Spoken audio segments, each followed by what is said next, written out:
پہلے طاغوت کا انکار کرو پھر اللہ پر ایمان لاؤ، تب ایمان معتبر ہے۔ طاغوت کسے کہتے ہیں؟ طغا سے بنا ہے، طغا طغیانی، دریا اپنے حدود کے اندر بہ رہا ہے لیکن اب یہ کہ اس کی پانی ادھر چھلک گیا ہے، اپنے حدود سے کناروں سے نکل گیا، اسے کیا کہتے ہیں؟ طغیانی۔ تو انسان کا اور جنوں کا مقام کیا ہے؟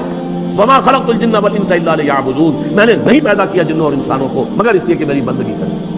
جو حد بندگی سے تجاوز کرے گا وہ طاغوت ہے، چاہے وہ ایک فرد ہو، کوئی ادارہ ہو، کوئی ریاست ہو۔ میں نے یہ تین چیزیں گن دی ہیں۔ انفرادی حیثیت سے میں اپنے حد بندگی سے تجاوز کرتا ہوں اگر، تو میں طاغوت ہوں۔ کوئی ادارہ آپ نے بنایا ایسا جس میں لمیٹیشن نہیں ہے اللہ کے احکام کی، طاغوت ہے۔ ریاست آپ نے قائم کی، حاکمیت عوام کے لیے یا حاکمیت کسی ایک خاندان کے لیے، وہی طاغوت ہے۔ اس کی نفی، اس کا انکار، اس کے خلاف بغاوت کر کے ایمان لاؤ گے تو ایمان معتبر ہے۔